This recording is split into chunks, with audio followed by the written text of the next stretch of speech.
This is NBC Nightly News with John Chancellor in New York and David Brinkley in Washington. Good evening.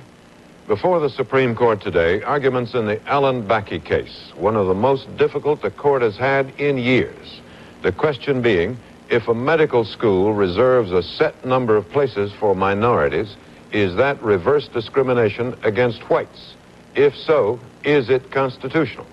The decision may be weeks or months in coming. Here's Carl Stern. This was not your ordinary midnight at the Supreme Court. There were people camped out all over the front steps of the court.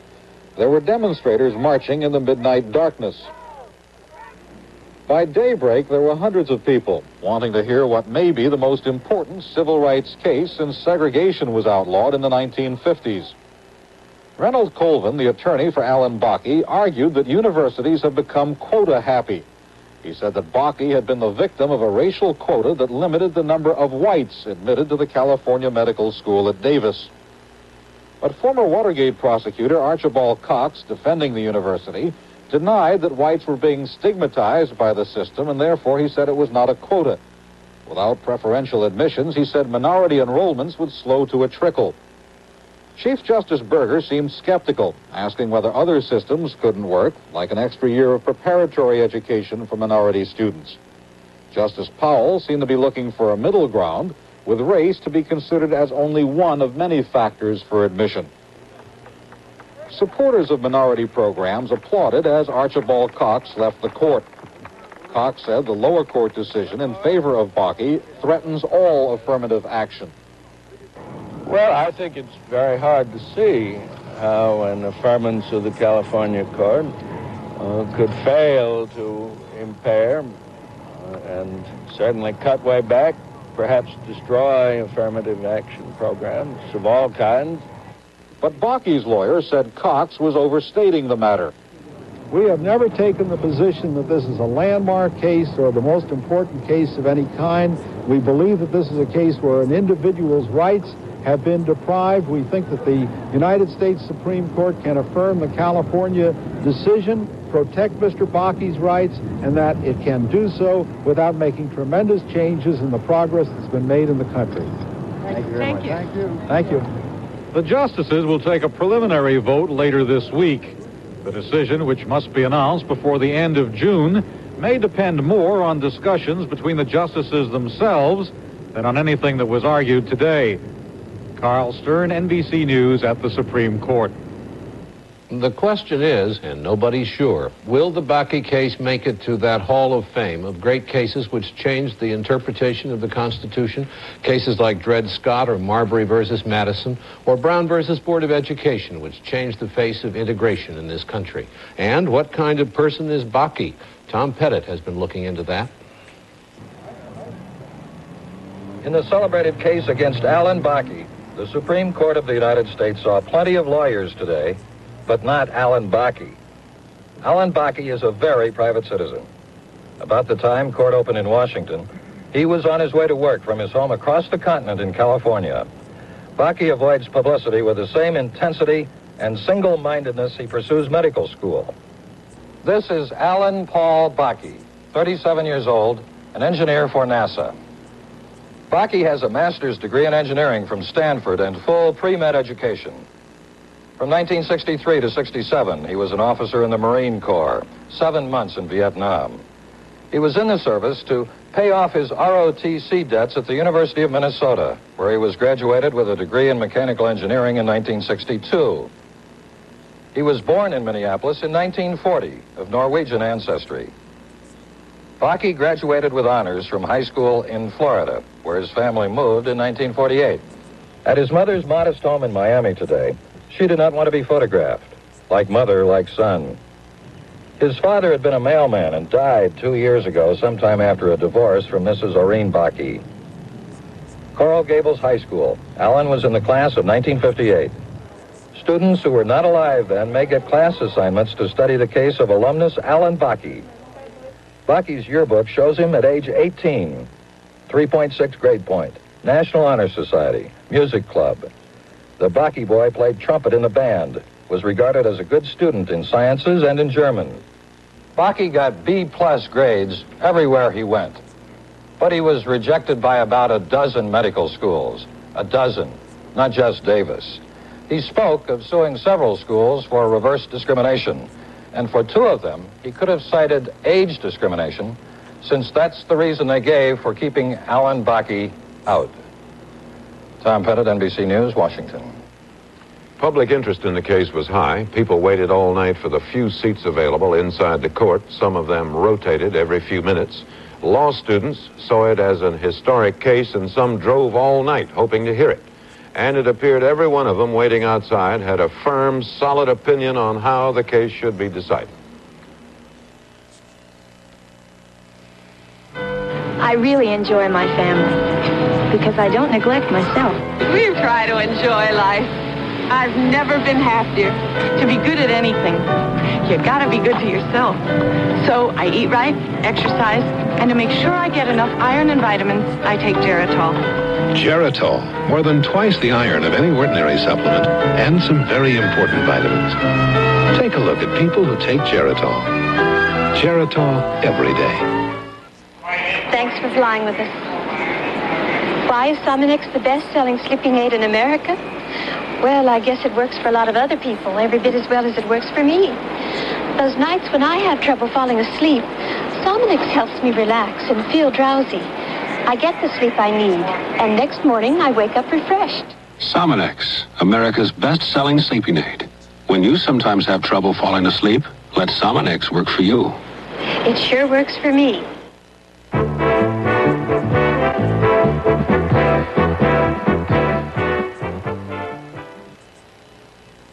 Hey, what's for dinner? I don't know, but I hope it's right. Everyone else gets new Job's houseplant spikes. Yeah, lucky them. You know, Job's is different. It's a solid spike of fertilizer with all the food we need in just the right amount. Organic, too. So we can't be fed too much or too little. Always just right. Oh, here she comes. Well, New Job's houseplant spikes. Just push them in, and elements in the soil dissolve them slowly. Job's makes houseplant feeding easier. I even like it better than guacamole. It seems today that President Carter is planning a sales campaign for some of his programs, which are in trouble. He scheduled a press conference for tomorrow morning, 10:30 Eastern Time, to be covered live by NBC News. He has invited the leader of Panama, General Omar Torrijos, to the White House this Friday for another talk about the Panama Canal. And he said today he intends to go back to the country to argue for his energy-saving plan, which was torn to pieces in the Senate. Bob Jameson has more on that. The president, who was saying goodbye to the visiting Nigerian leader today, has decided to focus most of the administration's time and effort in the next few weeks to develop congressional and public support for a stronger energy package.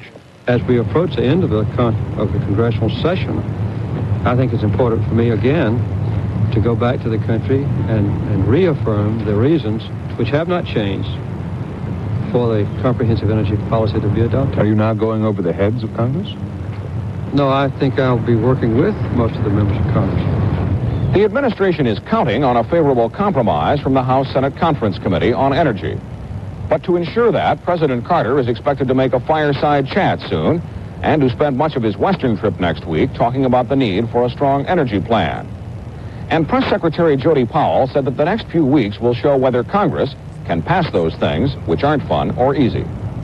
Bob Jameson, NBC News, at the White House. Some news today on another possible source of energy. An oil company owned by Japan and the Soviet Union says it has struck oil near the Russian island of Sakhalin, which is north of Japan. They're not sure, but they think the find has a possibility of becoming the largest oil field in Asia. David?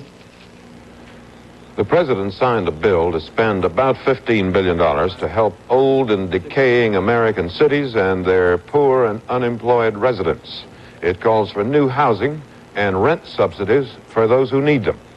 But there are already disputes among the cities on how the money is to be divided up. Here are two reports. Under the new housing bill, New York City will get about $225 million in fiscal 1978. That's $145 million more than it would have received without the new legislation. A formula of need ensures that much of that new money will be spent here in the South Bronx. President Carter made a special visit here last week. He viewed the devastation and promised more help to some of the people who are trying to turn it around. Ramon Rueda, who told the president they need more money, says $225 million is still not enough and offered this footnote. My concern and advice to President Carter that we have a direct people's participation in the formulation of the urban policy program so that the monies come directly to local, community groups and not to the private contractors and developers. And Rueda says the actual amount of money allocated here is not as significant as the increased commitment suggested by the new legislation. Gerald Harrington, NBC News, New York. The new legislation suggests a decreased commitment here in the nation's capital. Washington, D.C. is one of several big cities which faces a sharp cutback in federal housing money. Almost 20% of the people here live in substandard, overcrowded, yet overpriced housing units. But instead of the $40 million Washington got last year, it will only get $32 million next year. City officials fear the housing situation may get worse. There is certainly that possibility that the capacity of the district to respond to housing, especially for those in the lower and moderate income area, will be considerably affected by not having as much money to operate with. The new housing bill provides some additional money to cities which can demonstrate they really need it. Officials here plan to prove they do. Carol Simpson, NBC News, Washington. NBC News correspondent Irving R. Levine learns that the Carter tax reform program, already delayed, will be delayed further because there's a disagreement over where the cuts should be made. The Treasury wanted about a third of the cuts to go to corporations to create new investment and new jobs. But President Carter wanted less for corporations and more for lower-income people to avoid further criticism from black leaders and the unions. So the Treasury has been ordered to work the tax reform plan over again, meaning more delay. John? There was a rare solar eclipse today as the moon passed in front of the sun. For Americans, it was a partial eclipse seen from the east coast to the west in Hawaii and Alaska. This is what it looked like to eclipse watchers at Griffith Observatory in Los Angeles. In ancient times, eclipses were regarded as dreadful events, causing treason, murder, and disaster. Today, as far as we can tell, there was none of that. David? The federal crop report out today says we have the largest corn harvest in the history of the United States, 6.3 billion bushels. Since it is the basic animal feed, this should help keep down food prices in the coming year. Soybeans, also a record. The only trouble is there is so much, there is no room to store it all. Mike Jackson in Nebraska. They were out at sunrise this morning in Silver Creek, Nebraska, hoping to get their grain into the elevator before it was filled. Just drives you crazy. You wake up in the night, wonder what the sandhill you're going to do. The problem is that this year's crop is one of the biggest ever, like last year's crop. Elevator manager Vance Gordon. And there's just no ways to go with the grain. The terminals were all full before harvest started, mostly. So they're just a dead end.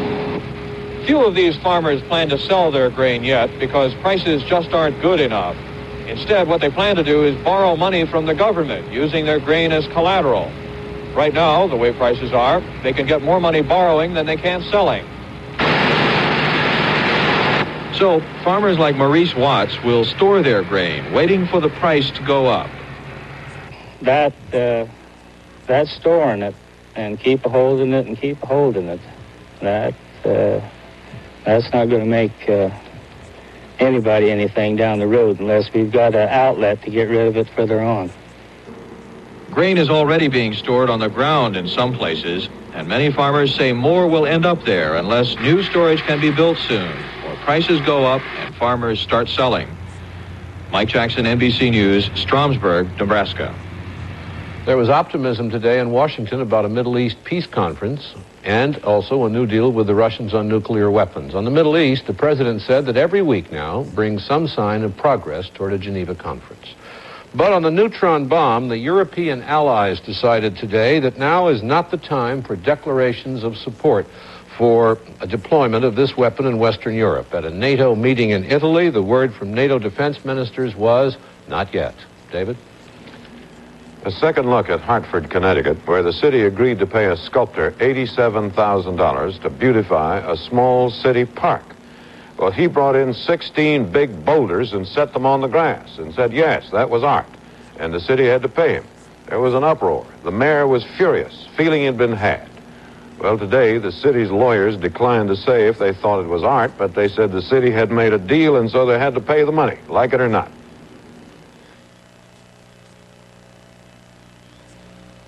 What do you see when you look at a tree? You might see a source of jobs, or needed wood and paper products, a precious renewable resource, or a splendid example of nature's artistry. We see our life's blood. Much of what we do depends on trees, so we strive to manage ours in a way that reconciles your changing views, so they'll provide jobs, products, profits, and splendor forever.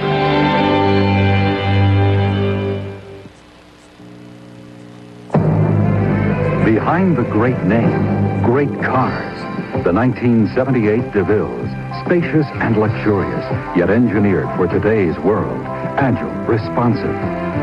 The 1978 Eldorado, with front-wheel drive and a flair all its own. Seville by Cadillac, internationally acclaimed. Behind the great name, great cars, Cadillac 1978.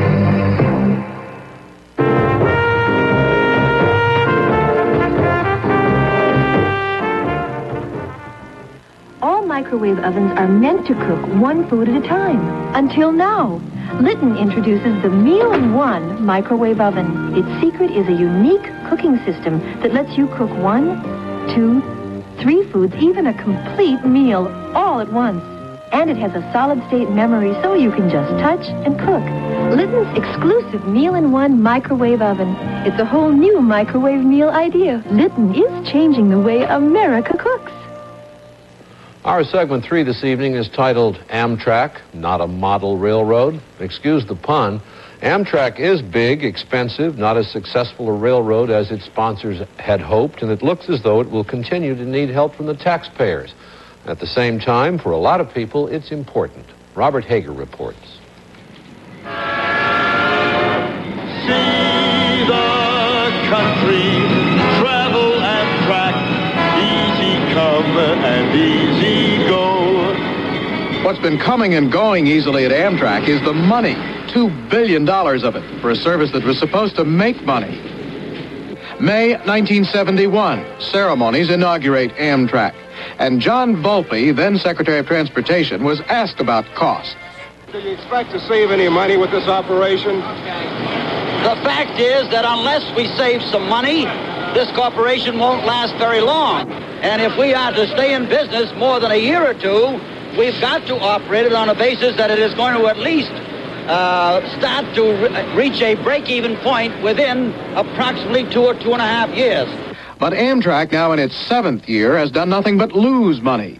In 1971, it lost $31 million. In 1972, it lost $148 million. Then losses of $172 million, $149 million, $281 million, $350 million. And in the just completed fiscal year, it lost $482 million. We asked John Volpe, now retired, what happened.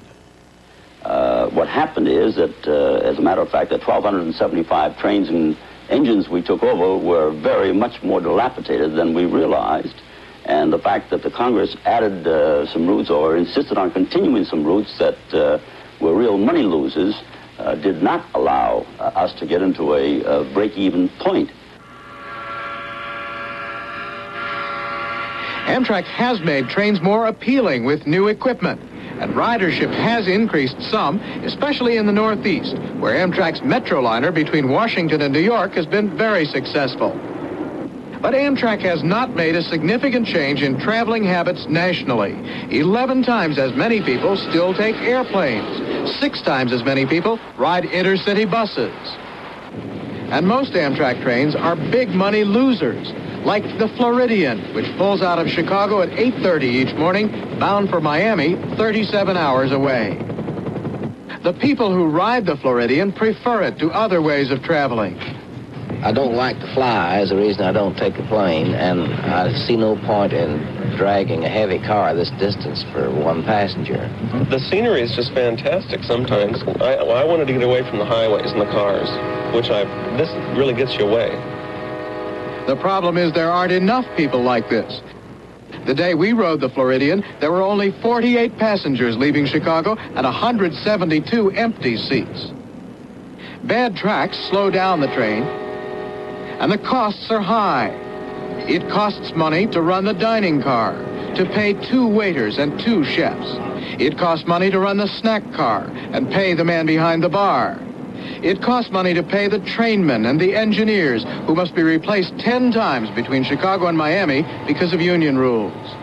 Passengers pay $62 for a full trip ticket on the Floridian, but that's only half of what it actually costs Amtrak. Taxpayers make up the difference. Amtrak President Paul Rystra. Floridian loses a lot of money. How can you justify hanging on to a route like that? Well, the Floridian is our #1 loser.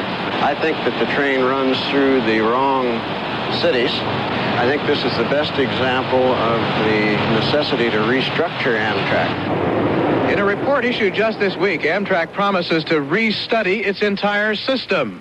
And there are already plans to cut back some runs, mostly here in the Northeast Corridor, later this month.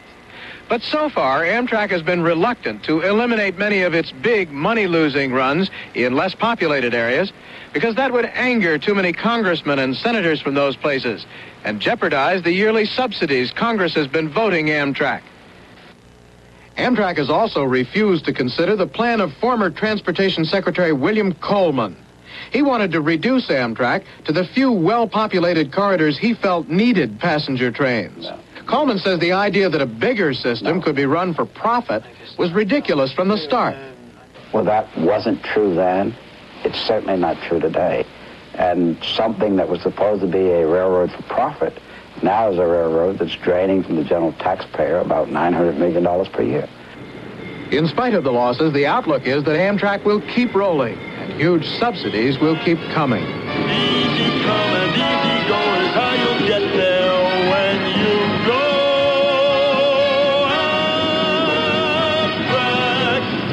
Amtrak. Robert Hager, NBC News, New York.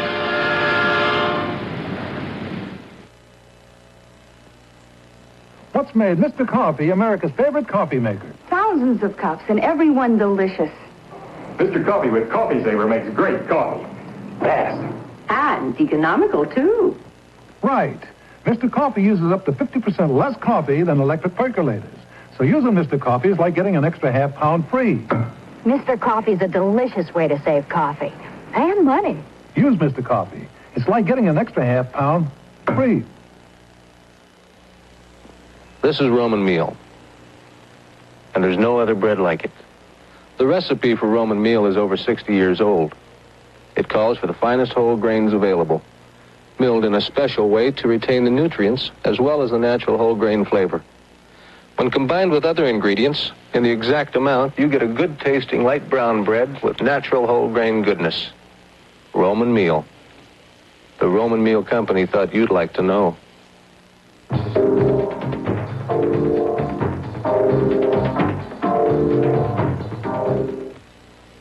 As a home economist, I'm often asked what to look for in a vacuum cleaner. Well, the important things are suction power, bag capacity, and an agitator. The cleaner I recommend, the Hoover Celebrity 2. It has a 3.4 peak horsepower motor, a 13-quart bag, and an all-steel agitator for that deep-down cleaning action carpets need. The Hoover Celebrity 2, it has everything you're looking for. Insist on Hoover, the #1 name in vacuum cleaners. Briefly today, in Washington, it was decided there will be an airbag in your future. Congress upheld an order requiring them in all new cars by 1984. In San Francisco, a woman walked into a bank and handed the teller a note reading, "In 30 seconds, your life will not be worth the paper it is written on." While the teller was puzzling over what that meant, the woman got $578 and walked out. John? There's an ancient French saying, Burgundy is for kings, champagne for duchesses, claret for gentlemen. We tend to think of the French as great consumers of wine, but they have always been drinkers of water as well, and more these days of special kinds of water. John Palmer reports from Paris. This is not Baghdad or Damascus, but the richest neighborhood in Paris. Yet every day, hundreds of Parisians go to this public well to draw water. It's not that there's anything wrong with the regular water supply. It's just that more and more Frenchmen prefer their water pure, with the taste unaffected by chlorine or other additives. The French are not only drinking more mineral water these days, they're inhaling it, making mud baths with it, and exporting it to the United States. This plant advertises that water from its well has quenched the thirsts, treated the ills, and lifted the spirits of people for over 85 generations. Recently, they began making handy six-packs for sale in the United States, part of a big campaign to convince Americans that French mineral water is no longer a rich man's drink, but a beverage for the masses. In Vichy, thousands of people show up every week to sample various types of mineral water, which are said to be good for people with gout, rheumatism, liver problems, respiratory ailments, and poor blood circulation. There's even a special mud pack, made of course with mineral water, which is applied to the visitor's back and chest, and special massages, again using mineral water. And for those prepared to don a shower cap and a plastic sheet, there are water vapors to be inhaled. All of this may be a bit too exotic for the average American, so for now, French exporters say they'll be content if Americans merely buy French water to drink. The rest, they say, will come later. John Palmer, NBC News, Paris. Well, we'll see about that. Good night from New York. And from Washington, thank you and good night for all of us at NBC News. When you go places, the show place is a Sheraton. There's nowhere on earth you'd rather be. From mountain slopes to sandy beaches, the nightlife swings, the good life reaches. Across this land, around the world, as far as you can see. When you go places, the show place is a Sheraton. There's nowhere on earth you'd rather stay. From city lights to open spaces, Sheraton's a world of places. There'll always be a Sheraton to meet you on your way. When you go places, the show place is a Sheraton.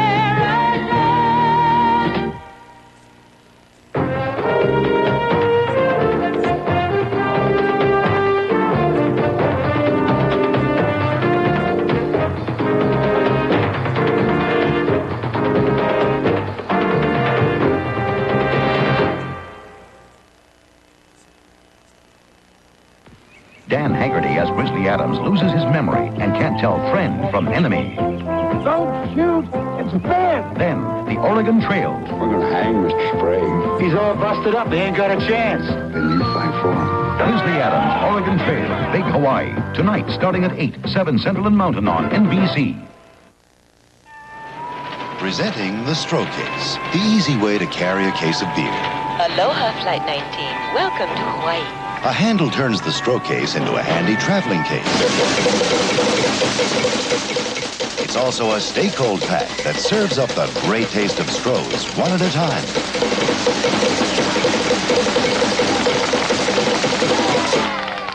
Pick up the Stroke Case wherever you buy beer and take it wherever you